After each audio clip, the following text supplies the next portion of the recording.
So in last video I did talk about how the US capitalism provides accessibility, and that's the question we are trying to answer here as well. Just look at this is a ferry terminal of San Juan city in Puerto Rico, the capital of Puerto Rico. And I saw here at least three big cruise ships. And who were the tourists? Not mega rich billionaires and millionaires. No, very common folks. Very common folks. In fact, I saw so many Indians. Those who work maybe in the US or somewhere. And if you look around, I'll go to the plaza later on and I'll show you that American capitalism has enabled a huge number of huge number of working class Americans to be able to afford these.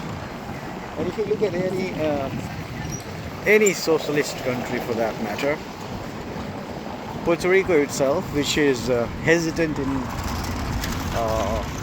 going full capitalist American model, though it is part of US territory, you can hardly see any native Puerto Rican going to the bars and the restaurants and perhaps staying in these hotels, which might be too costly for them. So what I want to say is that there is a lot to learn from the accessibility aspect of capitalism. It enables you somehow to have a basic dignified life, you know? And I will take you to that plaza over there. There are so many tourists, and you can see for yourself how everybody, perhaps do any 8 to 5 work. Not everybody would have fancy work or any white collar jobs as we call it to the professionals, because you can clearly see with what you are somehow. So that's what I did. I'm trying to connect the dots here from the last video that I made in front of the Universal Studio after seeing a huge number of working class Americans going to Universal Studios and Disney and all those holidays in Florida, which we from outside of America we think you need to be mega rich to go to those kind of places. But no, in fact a working class people can afford to go to those places. Those places do not throw you out like in many third world countries or developing countries, what we call it euphemistically, right? Many of those places will be out of bound for the people on the lower rank of the society. They cannot dare to enter in spaces which belongs to the rich or to the upper class or to the class higher than you. Everybody has their own scale, social scale, and that is the scale in which you are bound to live. Looks like there is no crowd here at this plaza, but usually it's like crowded, packed with people. So what I meant to say is, this is one of the examples which is on the periphery of the US. Puerto Rico is part of US territories, but it is not one of the states. And you see what kind of people, and it's very expensive tourism here, very expensive tourism. And I came here for 10 days to do some archival work and also to see couple of things, meet one of the authors here, and then all on the PhD stipend that I'm getting at Notre Dame. So I can't thank enough to University of Notre Dame for this opportunity for enabling me to be part of a basic dignified life which we all aspire to have. So if you just look at the kind of tourists it will have, do those folks look rich to you? Mega rich to you? Or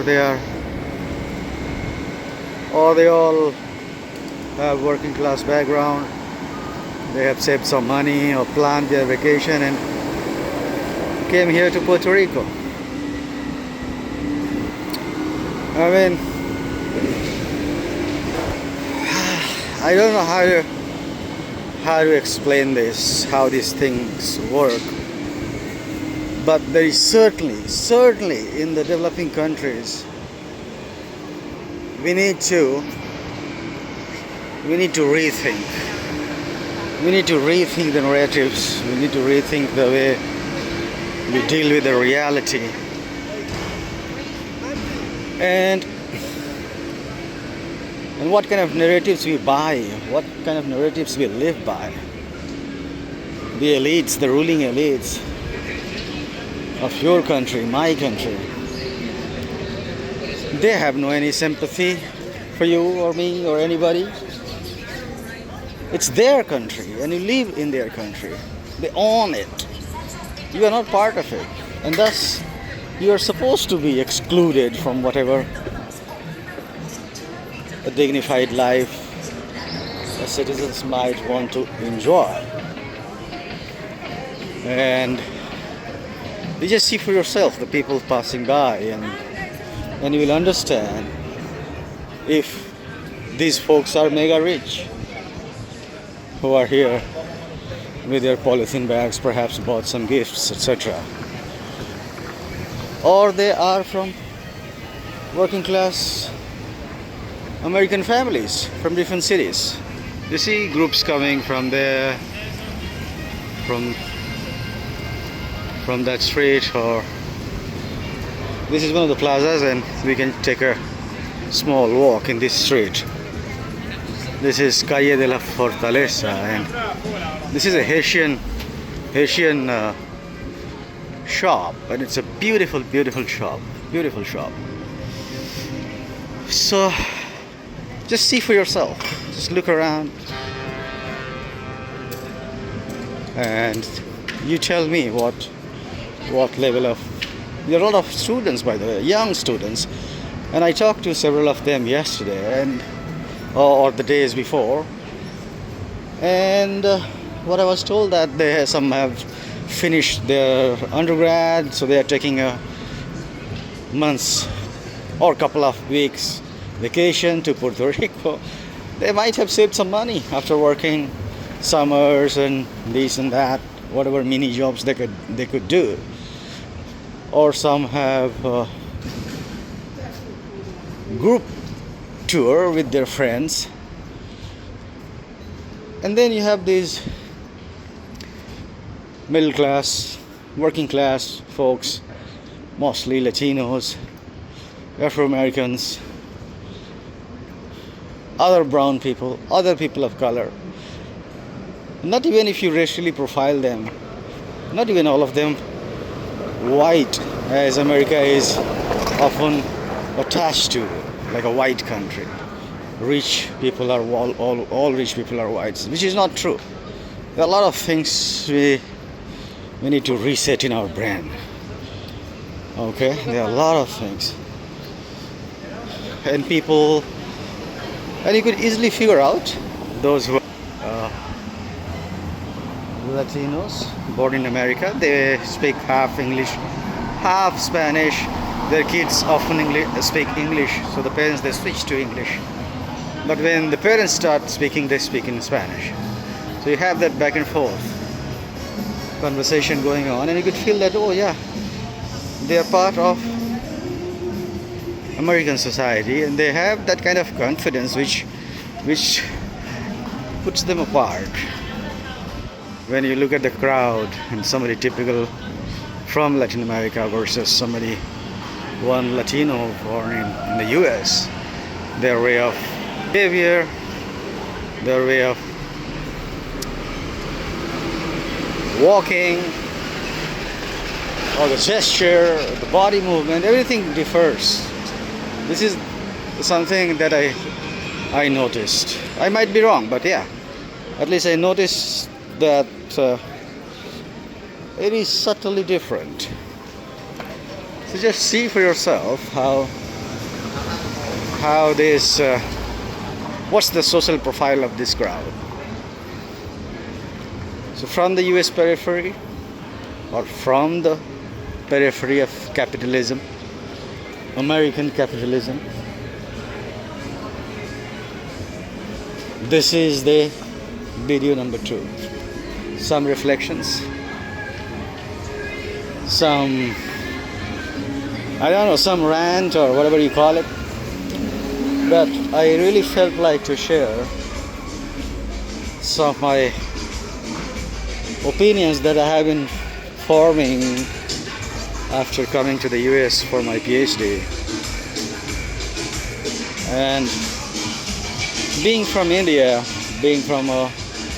coming from a rural cattle herders farming community,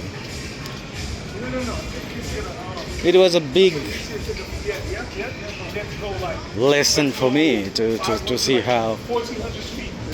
what America is, how we make sense of America, what we have read about America, what we have read about capitalism, what we have read about American society. It's all baffling to me, to be honest. Just baffling. I will sign off now. I'm going to take a stroll by the port because I'm thinking to take a small boat ride ferry ride from San Juan Bay on the other side,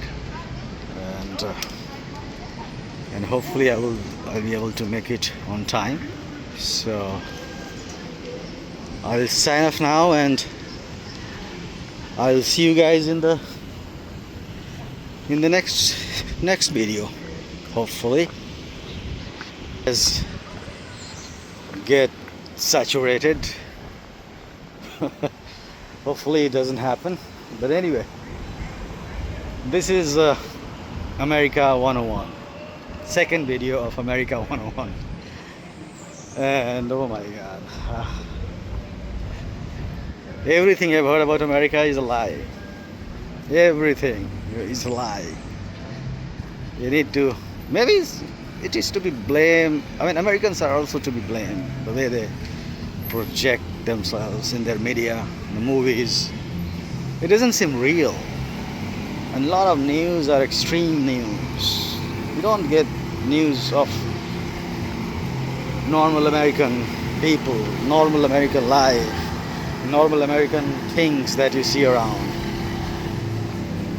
And that is perhaps is to be blamed, how we have created a notion of erroneous notion of America, to be honest.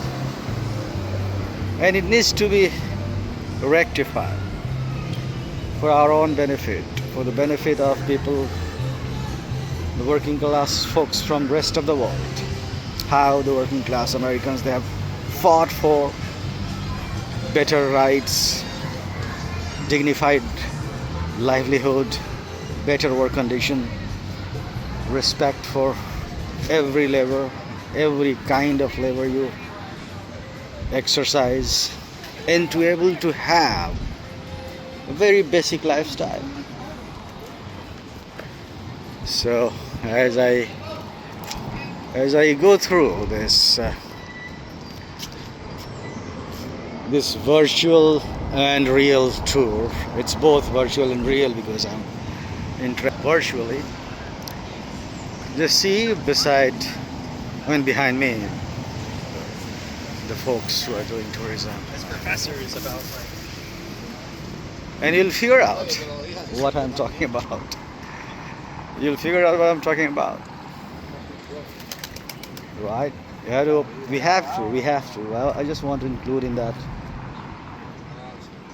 the same category as our viewers from anywhere in the developing world. Newer generation, first generation university students, graduates, that we need to open our eyes. We need to rethink. We need to reevaluate how we are told, educated about this conflictive economic system and how they impact our lives, and think something that is better for us, better for us to begin with. Forget about future generations, because we have to make our own life first. If we don't pack, we are trying to. First generation is trying to figure out, trying to create a life for ourselves. So how we reset the whole chip and evaluate the realities, economic realities, social realities, and what is best for us, how best we can inculcate or learn from everywhere, in particular in this case America, and it will be better for everybody. Better for everybody. Signing off now, because I'm going to buy a small boat ride ticket which cost $1.5, and I'll go and come back from the other side of the bay. So signing off now, and bye bye.